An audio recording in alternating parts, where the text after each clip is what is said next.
Yes, very good morning to all of you and welcome to the lecture number. It is 1.4, and in this lecture we are going to discuss about 3 to 4 important parameters like हम इसमें बात करेंगे expression of induce EMF, expression of induce EMF in distributed winding. उसके लिए हम इसमें calculate करेंगे distribution factor.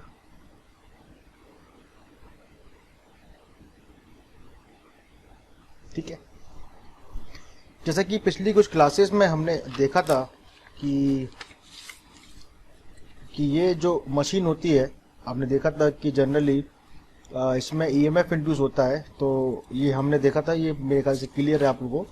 और यहाँ हमने देखा था these are the concentrated winding, जिसमें एक स्लॉट होता है और दो स्लॉट होते हैं, उसमें वायर रखा जाता है और उसमें क्यू की वैल्यू जो होती है 1 होती है। उसमें कुछ फॉर्मूले देखे थे, स्लॉट पर पोल पर फेज जो कि क्यू होता है।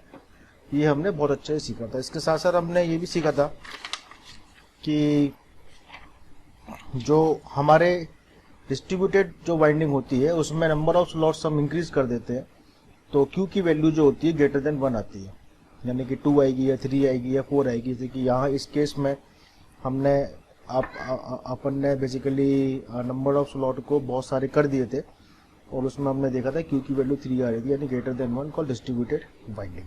ठीक है ना। अब हमने इसके साथ साथ कुछ मोर डेरिवेशन भी हमने यहाँ पे, या हमने कुछ टर्मिनोलॉजी और देखी थी, जिसको हम बोलते हैं स्लॉट एंगल और स्लॉट पे, जो कि दो स्लॉट के बीच का डिस्टेंस होता है, उसको हम बोलते हैं स्लॉट एंगल। और स्लॉट पर पोल मल्टीप्लाइड बाय स्लॉट एंगल हमारा होता है ये पाई रेडियन पूरा, जिसकी वैल्यू हमें 20 डिग्री निकल कर आई थी। सिमिलरली ये डेफिनेशन और देखी थी हमने फेज स्प्रेड की, इसलिए angular span cover by each phase call under को, यानी कि एक फेज, यहाँ ए फेज के 3 कंडक्टर है तो ये डिस्टेंस कवर कर रहा है वो बेसिकली हमारा फेज स्प्रेड होता है। और इसकी जो फॉर्मूला आया था phi is equals to Q into lambda, that will be is equals to 60 degree. Correct. अब हम बात करेंगे हमारे फाइनल स्टेज की, जिसमें हम इलेक्ट्रिकल इंड्यूस्ड ईएमएफ को निकालने की बेसिकली कोशिश करेंगे।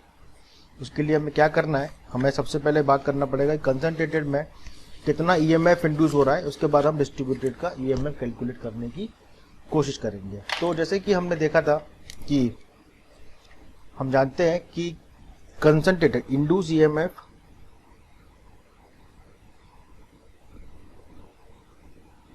इन कंसंट्रेटेड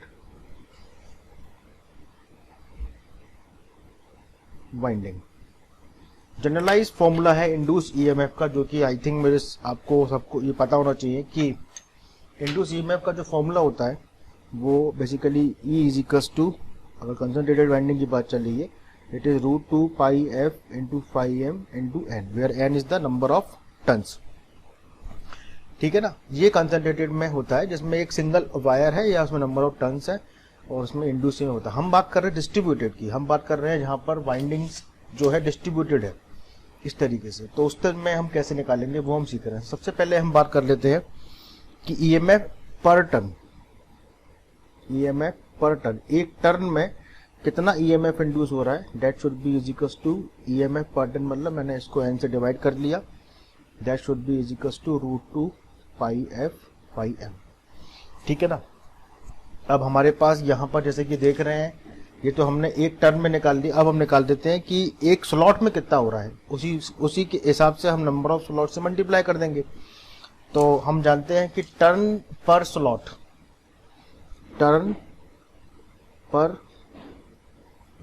यानी कि number of turns per slot is Q. जहाँ आपने नोट भी किया था, दिस इज बेसिकली, आपको मैं याद दिला देता हूँ क्योंकि आपको शायद याद नहीं हो। यहाँ पे आप देख रहे थे कि number of turns n by Q हो जाता है, नंबर ऑफ टर्न्स n, यानी कि पर टर्न में जो स्लॉट है वो n बाई क्यू है। ठीक है, ये थोड़ा सा पिछले से लिंक रखना पड़ेगा वरना आप बड़ा कंफ्यूज होंगे इसमें। अब हम निकालते हैं now induced EMF RMS per slot. तो that is EC by N multiplied by N by Q. That should be is equals to EC by Q. This is the induced EMF in RMS पर slot. एक slot में इतना induce EMF हो रहा है. अब हम सारे सम ले लेंगे, सारे सम को लेके देखते हैं कितना आ रहा है. ये हमारे कंसंट्रेटेड वाइंडिंग का आ गया. ठीक है ना. जैसे कि हमने यहाँ पर जो वाइंडिंग ड्रॉ करी थी वो कुछ इस तरीके से थी, like this. This is basically वो three phase system. This is the three phase windings. और हमने एज्यूम किया था कि यहाँ पर ए के अंदर 3 वाइंडिंग मतलब 3 स्लॉट है. तो A dash B dash A1 A2 A3. This is B1 B2 B3. Again B1 dash B2 dash B2 dash. This is C1 C2 C3 C1 dash C2 dash C3 dash. इस तरीके से था. और अगर हम ये भी जानते हैं कि अंदर जो रोटर होता है वो नॉर्थ है, ये साउथ है. किसी एक ये ए फेज है, ये बेसिकली बी फेज है, ये सी फेज है, ये ए डैश के कंपोनेंट है, ये बी डैश के. This is B dash, this is C dash. Okay. तो हम जानते हैं कि ए के अंडर में अगर मैं इसको एक नॉर्थ के इन्फ्लुएंस में यहाँ पे हमारे पास 3 कंडक्टर हैं. इसको मैं बोलता हूँ A1 A2 A3. और साउथ के इन्फ्लुएंस में 3 कंडक्टर हैं, A1 A3 A2 A1 dash. ठीक है ना. A1 dash A2 dash. यानी कि हम कह सकते हैं कि under the influence of north, under the influence of north there are 3 conductors, and under the influence of south there are 3 conductors like this. This is the A1 A2 A3 and south के influence में A1 dash A2 dash A3 dash. This is A1 A2 A3 and this is A1 dash A2 dash A3 dash. और हम जानते हैं कि इन 2 conductor के बीच में जो डिस्टेंस होती है वो होती है लैम्डा. ठीक है ना. तो अगर मैं इस कंडक्टर को कुछ पार्ट में डिवाइड करूं, इसको खोल देता हूं. Let's suppose this is A1 A2 A3 and this is basically Q, like this. This is A1, this is A2, this is A3. तो हम जानते हैं इन स्लॉट के बीच में जो डिस्टेंस होती है वो होती है बेसिकली लैम्डा. ठीक है. नाउ 3-फेज EMF जब ये स्पीड ये नॉर्थ इन कंडक्टर्स को कट करेगा तो इसमें A1 A2 A3 में जो EMF इंड्यूस होगा उसका जो फॉर्मूला हमारे को आता है, this is basically E. Let's suppose A dash, it is E√2 into E RMS. This is RMS quantity. एक स्लॉट में कितना होता है E और RMS है तो √2 ये पीक वैल्यू होती है, √2 into E. This is sine theta E. Similarly मैं अगर बात करता हूँ आपसे, दिस इज A2 डैश में, तो it is √2E sine theta E. ये let's suppose this is theta E. This is basically theta E plus lambda. It is theta E plus 2 lambda. तो theta E plus lambda. Similarly अगर मैं बात करता हूँ A3 dash के बारे में, तो it is √2E sine theta E plus 2 lambda. अगर इसका हम मैग्नीट्यूड निकालते हैं तो it should be let's suppose capital E. This is angle 0, this is capital E, this is angle lambda, this is angle capital E, this is angle 2m lambda. यानी कि यहाँ पर जो EMF इंड्यूस हो रहा है वो E angle 0, this E angle lambda, this is E angle 2 lambda.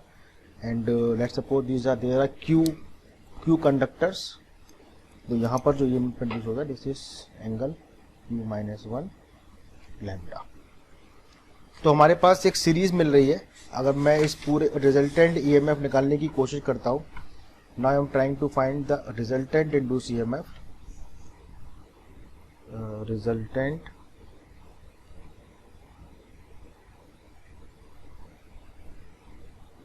Resultant induced EMF, that should be summation.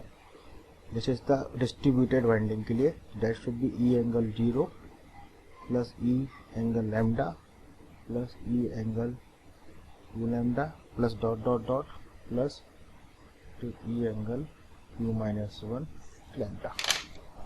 इसको हम रिप्रेजेंट कर सकते हैं कुछ इस तरीके से, जैसे इस E D dash is equal to E को मैंने बाहर ले लिया, angle 1 is representing 1, it is E to the power j lambda, this is e to the power 2j lambda plus dot dot dot, it is e to the power j q minus 1 lambda. ठीक है ना. It is a kind of geometrical progression. It is JP series 1 plus r square 1 plus r square dot dot plus r to the power n minus 1. So it should be r to the power n minus 1 divided by r minus 1. So we can write the geometrical expression of it. This should be e into, this is e to the power j q lambda. This quantity is n. This quantity is constant, so this is r to the power n minus 1 divided by r to the power minus 1. अब इसमें एक थोड़ा सा हम इस derivation में change करते हैं. तो हम क्या करते हैं कि इसको इस तरीके से लिखते हैं, e to the power q lambda divided by 2 minus e to the power minus q lambda divided by 2, और नीचे भी चेंज कर देते हैं e to the power j gamma by 2 minus e to the power minus j gamma by 2, यानी कि, और हम इसमें नीचे ऊपर मल्टीप्लाई कर देते हैं e to the power j q gamma by 2 e to the power j gamma by 2. अगर इसको सॉल्व करेंगे, अगर मैं इसको अंदर मल्टीप्लाई करूंगा तो ये मिल जाएगा, इसको अंदर मल्टीप्लाई करूंगा तो ये मिल जाएगा. तो ये हमने जान करके किया है.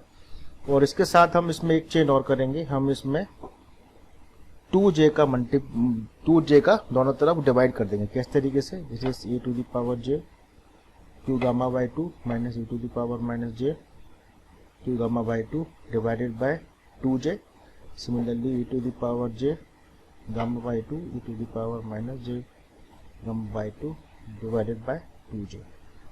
इसको सॉल्व कर लेंगे तो e to the power j it is q minus gamma,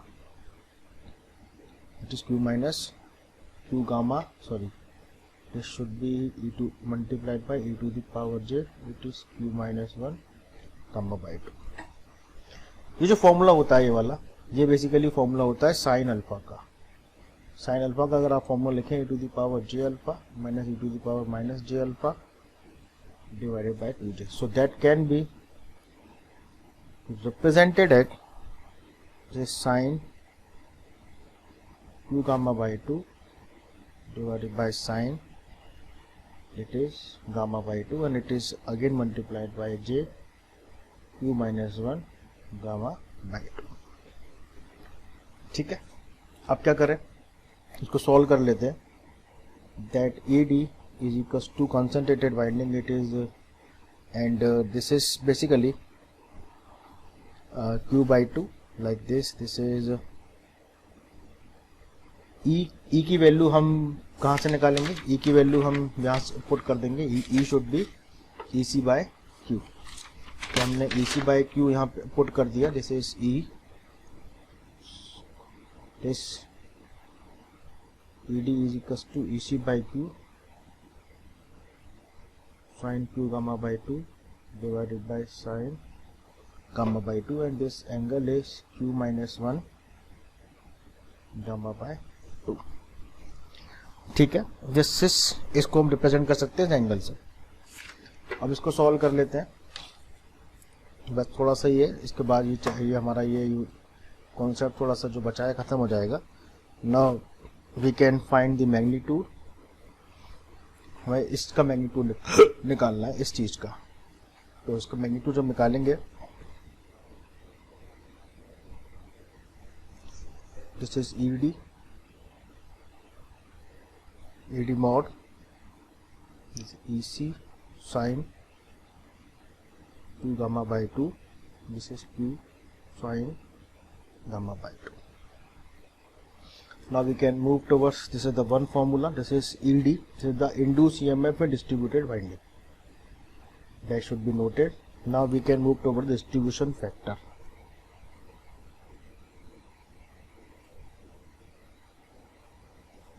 उसको हम बोलते हैं KD. This is the ratio of distribution induce EMF and concentrated induce EMF. So इसको यहाँ नीचे ले जाओ. That should be sin Q gamma by 2 divided by Q sine gamma by 2। So finally हमारा डेरिवेशन जो आ गया, जो हमें कहीं ना कहीं नोट कर लेना है इलेक्ट्रिकल न्यूमेरिकल के पॉइंट ऑफ व्यू से, set is Q gamma by 2 divided by Q sine gamma by 2. This is the important derivation of distribution factor.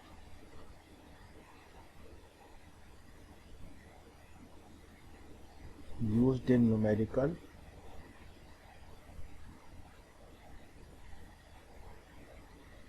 to solve questions. This is the one concept that you should keep in mind. और इसके साथ हम एक derivation हमारा एक छूट रहा है जो कि है कोडिंग फैक्टर का। उसके बाद हमारा इंड्यूस ईएमएफ का जो कॉन्सेप्ट है सॉल्व हो जाने की। जो वाइंडिंग फैक्टर होता है उसमें दो फॉर्मूले होते हैं, KD and KP. We have derived the derivation of KD. Now in the next class we can think about the derivation of KP. उसके बाद हमारे न्यूमेरिकल और चैप्टर हमारा ये खत्म हो जाता है। ठीक है, थैंक यू।